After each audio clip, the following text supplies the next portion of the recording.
to Mind Being Well, Therapy and Wellness. I'd like to welcome you to a discussion on relationships. It's a part of the February Love series of Mind Being Well, Therapy and Wellness. And I'd like to welcome you to a discussion on Ubuntu. It is an African philosophy that was used by Nelson Mandela, and recently Desmond Tutu is trying to reincorporate that into African society.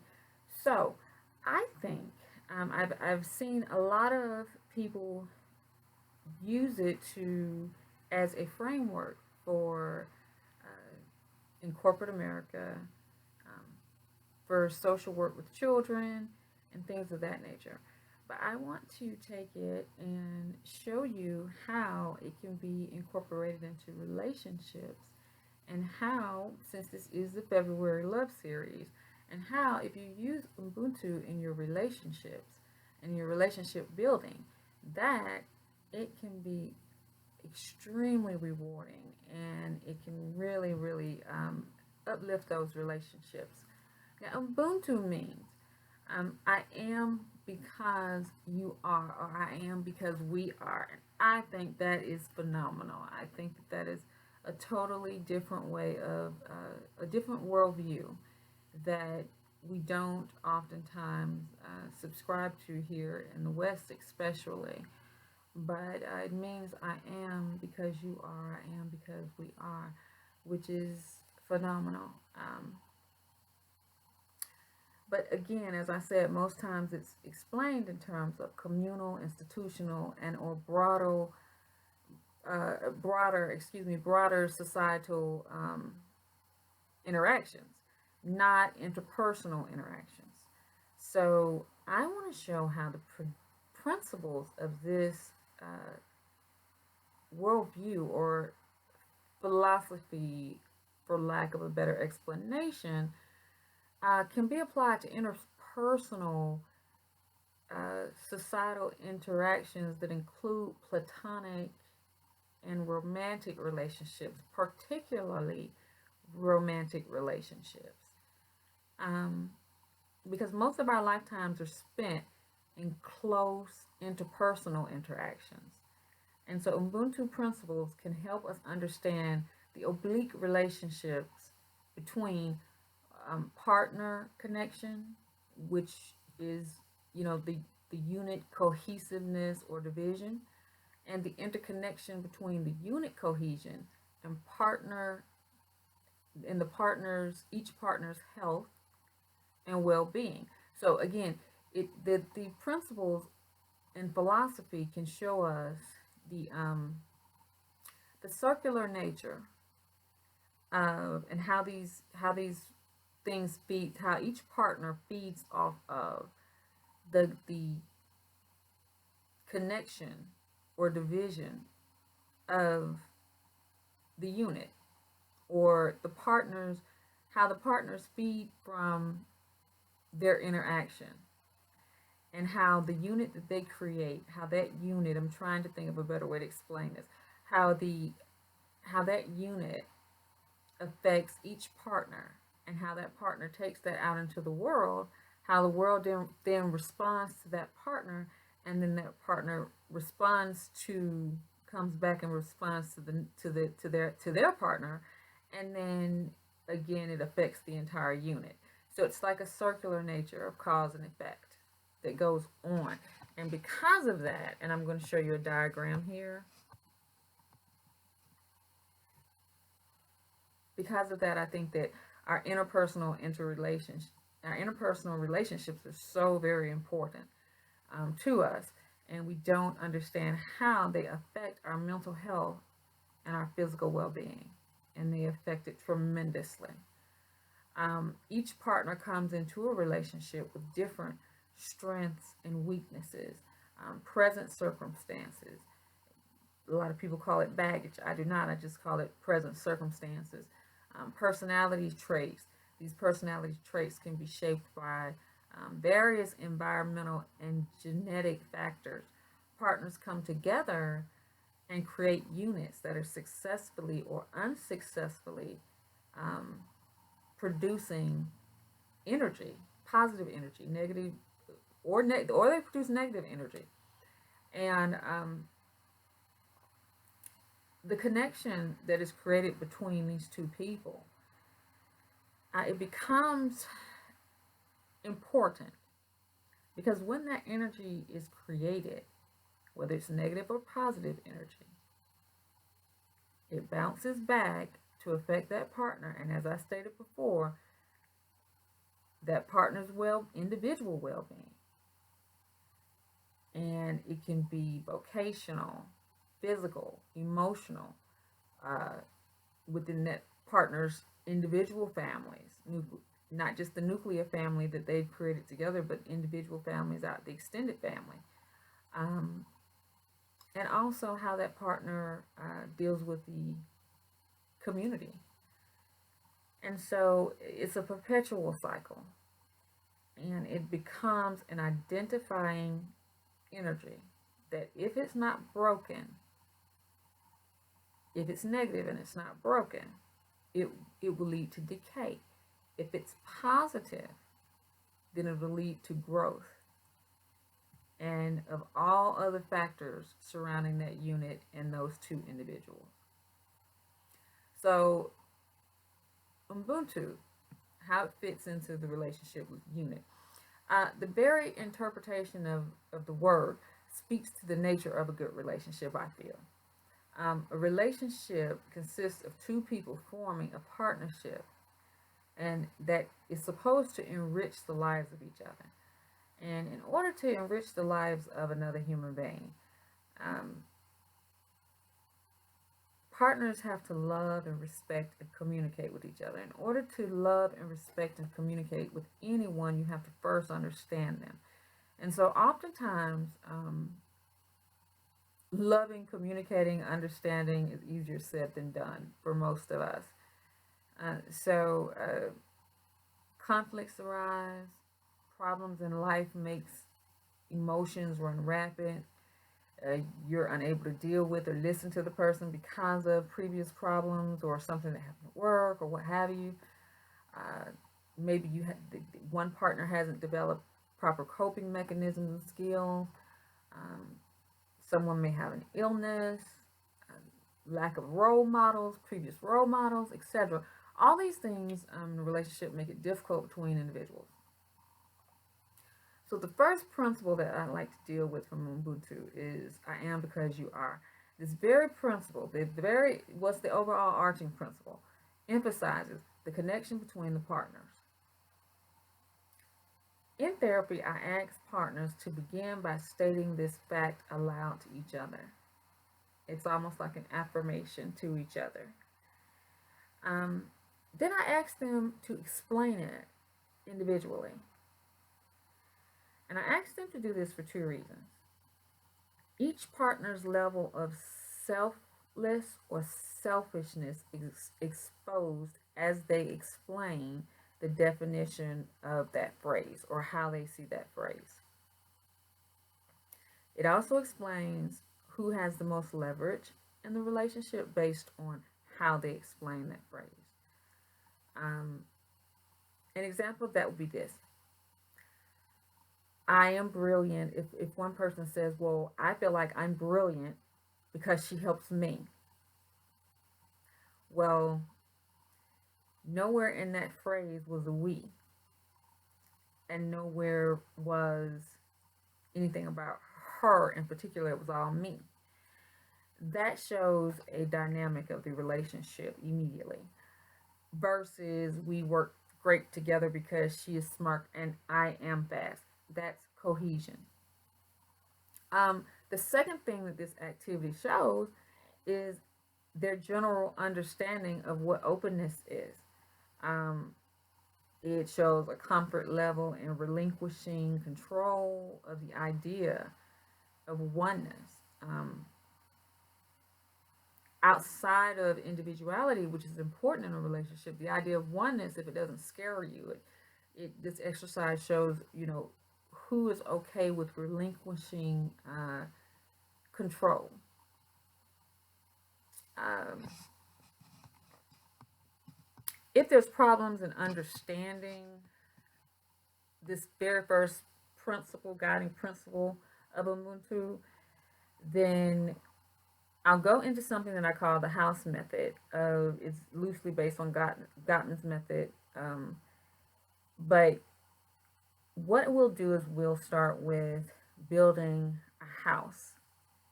And if I find, some problems in the answers.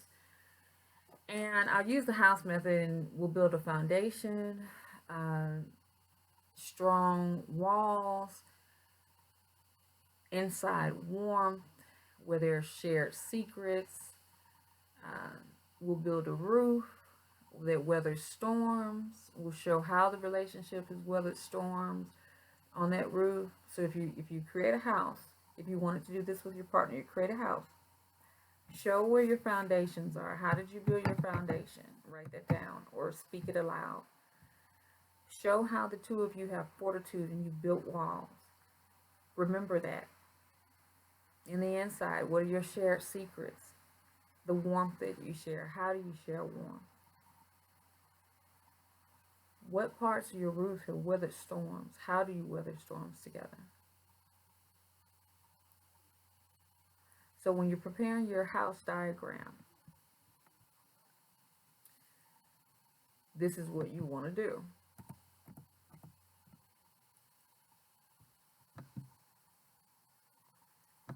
And, wow, that's a mistake there.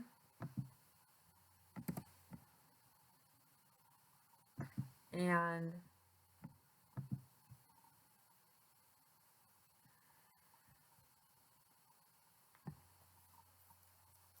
you list how your relationship is built, in each phase. And hopefully, if what will happen is you guys will also start to not just understand how you've built these things, but understand how you can continue to build those things in the relationship. So then we'll move to another relationship or Ubuntu principle, and that's the principle of empathy and compassion. And in order to treat another human being empathetically, or the way that they wish to be treated, we must first treat other people the way that they wish, the way that we wish to be treated. And so in order to do that, we have to first understand how it is that other people feel. Because oftentimes when we think that we're treating people the way that we would wish to be treated, we may not be. We may be misinterpreting things because we don't simply understand how people feel. So oftentimes a great exercise to do to help people understand how their partner feels and understand them is to take a moment and tell a story. Each person, without interruption, is allowed to tell a story and express, and then the storyteller, when they finish telling that, let's say 2-minute story, then the listener will express how they think they will interpret or express how they think that person felt during the story. Not how the interpreter feels, but how the storyteller feels. So if I'm telling you a story, then you'll tell me what you think I felt during that story. And so through this exercise, partners learn to place themselves in the shoes of the other partner and focus totally and completely in understanding the thought processes of the other partner. This also teaches an element of self-control and emotional maturity, because one thing that is not allowed during this exercise is that stories are not attack stories. They are not stories that are meant to harm, attack, or start an argument. They are not personal attack stories. They also cannot be automatically interpreted as personal attack stories. Also, if they are personal attack stories, you cannot respond with another personal attack. And so oftentimes, What I will do is I will watch to see how many, without it escalating into something really ugly, how many times a small shot will be taken by one partner and the other partner does not respond in return, in kind. Because at this point, you're measuring who has the self control and who has the emotional maturity in the relationship. And so, when you can tell who has the de escalation and escalation techniques in the relationship, and no one partner should have that burden, emotional maturity and self control should be something that each partner works on.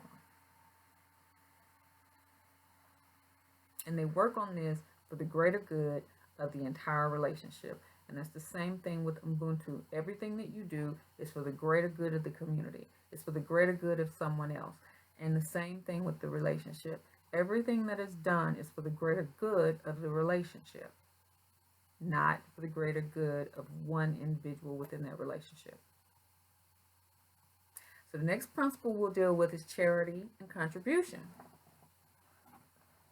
This is the principle centered around unison. Nakan, I think is how you pronounce it, Naikan, reflection is a Japanese method of self-reflection.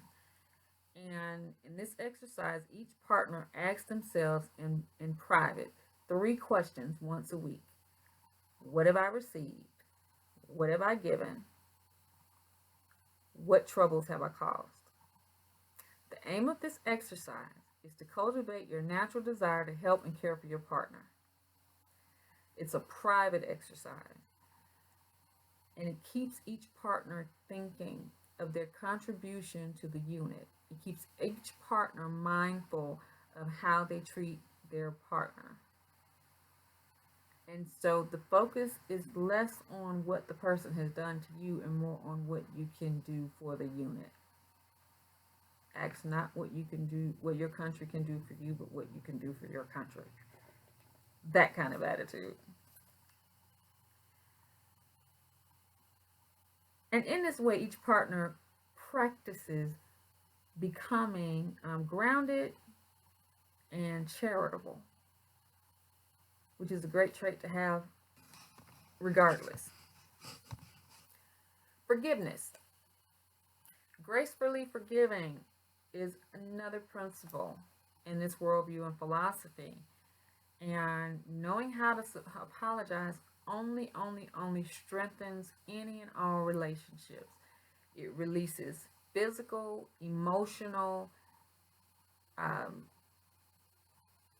and physiological stress and anxiety. It releases tension, negative energy. It is just, forgiveness is everything, okay? So a great forgiveness exercise for couples is to work through stages that I call them the stages of forgiveness. The stages of forgiveness come from a space of humility. And so what you want to do when you're forgiving, when you're being forgiven, when you're asking for forgiveness, and mostly we want to focus on asking for forgiveness. Each partner wants to focus on asking before they focus on the forgiving part, because a lot of us love to focus on the forgiving part, but not so much in the asking for forgiveness. So we want to focus on that first. We want to acknowledge first that we did something wrong, because a lot of times apologies are done in a way of, if you think I did, then I'm sorry.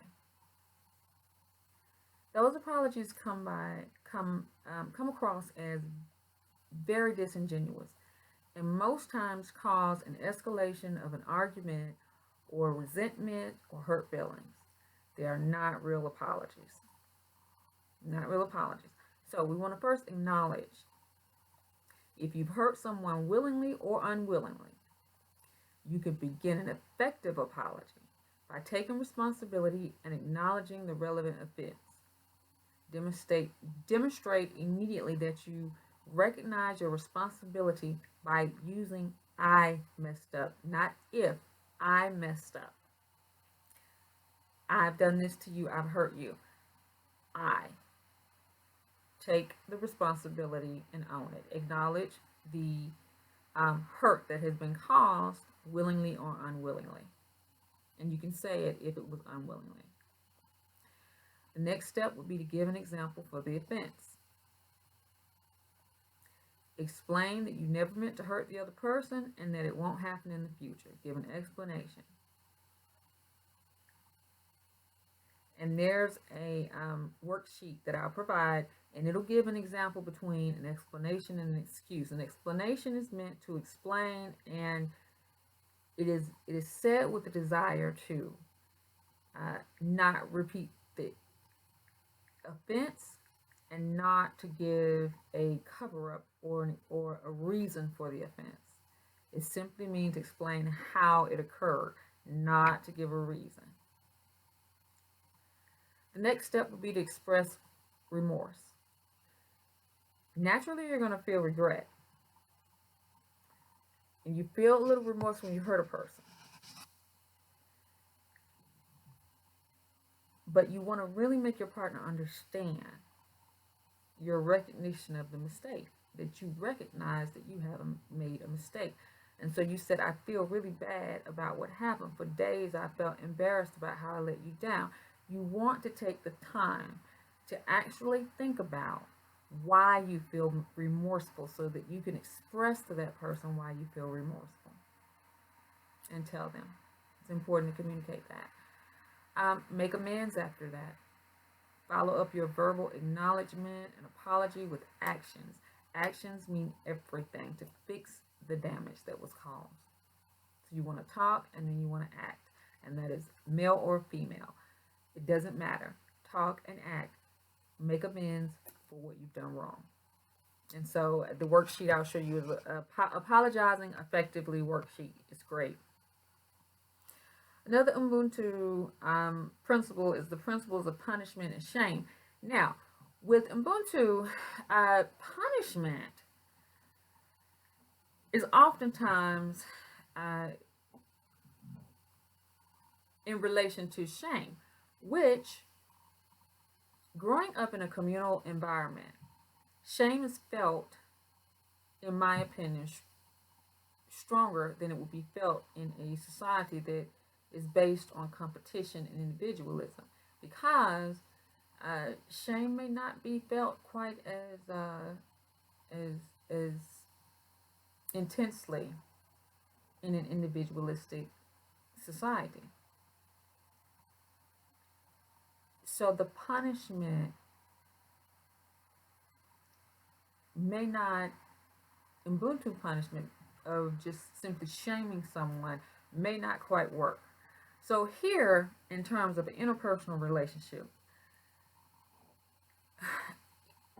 here the Ubuntu philosophy as well would be, if I dehumanize another person, then that means that I am subhuman, or it also dehumanizes me.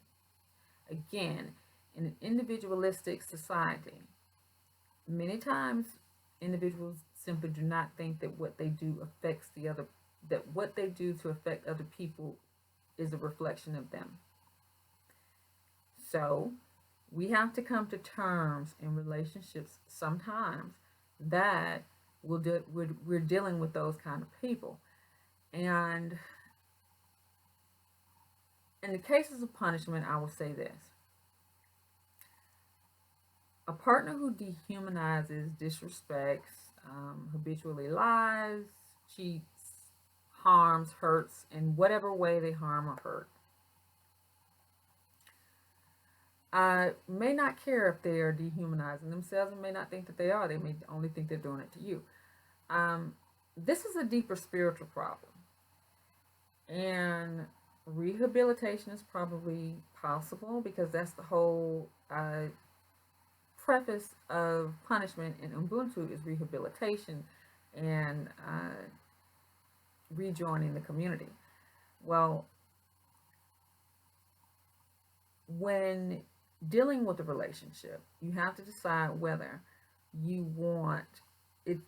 Rehabilitation is something that is healthy for you, your mental, emotional, and physical well-being, and if it's in your best interest.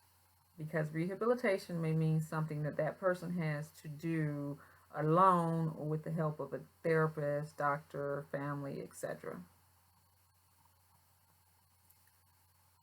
So you have to make that decision and move forward.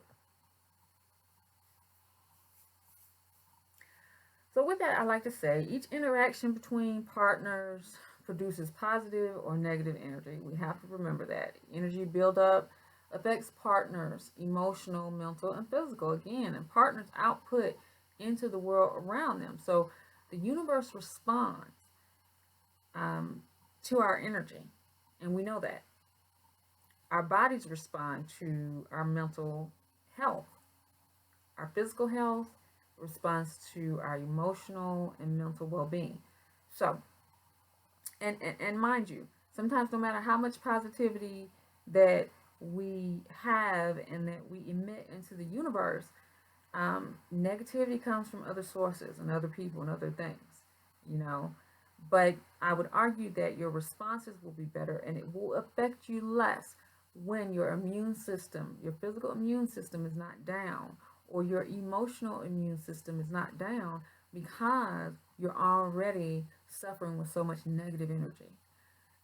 When you have a positive buildup, the outside negative energy cannot destroy your well-being as quickly because you have some powerful, you have a strong immune system, energy immune system. So what we want to understand and how I think Ubuntu helps us in relationships is that it helps us to understand that the actual interconnectedness of relationships. Relationships are like mini versions of communities. They represents our most intimate forms of community, and they provide us with one with a type of paradigm uh, of strength or weakness within our psyche. Serious implications follow our interconnected relationship patterns and units. So we're responsible for our actions outside of these units as well, and how we allow these units to shape and build us, and how we act outside of those units, and how we act to shape and build our greater societies and our children, and how we deal with our family and our friends based on these relationships that we're building with romantic partners.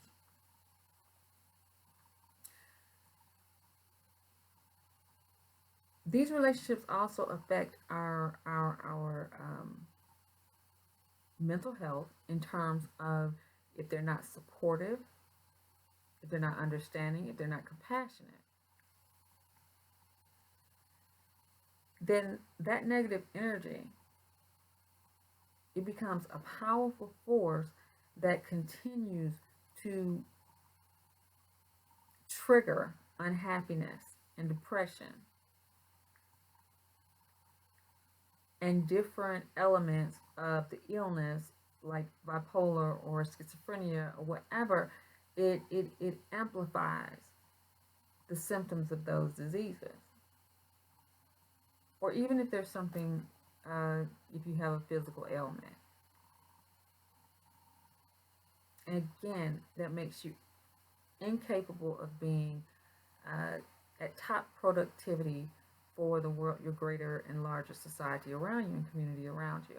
And that is why this close interpersonal relationship is so important. This unit is so important to uh, your greater functioning in your life.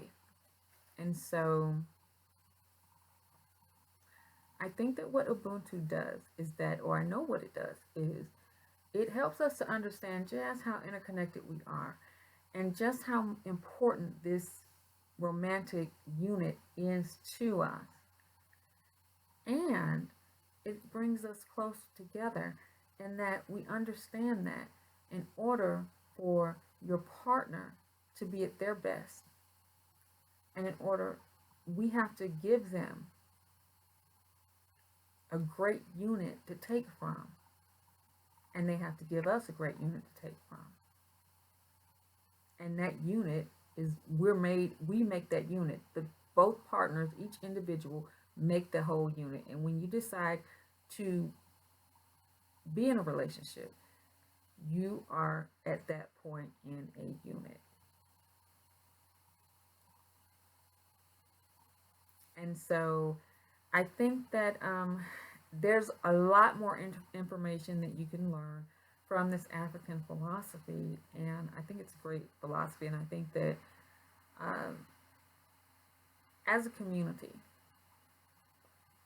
we need to go back to understanding how much strength that we can garner from each other, and how much spirituality that we have that we're not utilizing, how much spiritual strength that we have that we're not utilizing.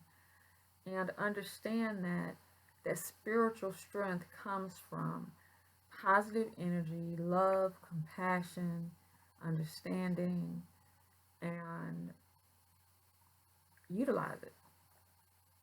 Utilize it. And so it's definitely something to take a look at. I think that you will get a lot out of it, and have great relationships, and start to love one another, and understand how connected you are, and understand that it's great to be an individual. It's great to have your own interests and things of that nature. But also, when you're in a relationship, you're very interconnected. Very interconnected. You're no longer specifically just an individual, as much as society would like to tell you that you're not. And that's why they affect us so, so greatly. And so, because you're in this, you've got to deal with and work on that unit. You've got to work on each other, and feed off of each other's positivity. And if one is failing, then you're also failing. And so you need to try to work on that, and have some great relationships in February and March and April and May, and so on and so on and so on for 2020. So I would like to say thank you for joining me for this webinar. This one also was a little too long, but and learn a little bit more about Ubuntu. I think that you'll enjoy it. This was just a quick little exercise for couples to understand their interconnectedness and try to become more connected in a positive way. But there's a lot to learn about this concept. It's exciting. It's great. I love it. And you can use it in the community for outreach programs. You can use it in terms of dealing with the environment, and you can use it for those of us that are vegans and animal lovers. You can apply this to so many things. We're all so interconnected, and I think that it's just a great philosophy. So until next time, be sure and mind being well. You can reach us at welltherapy.healthcare, but take care of yourself. Mind being well. Take care. Bye-bye.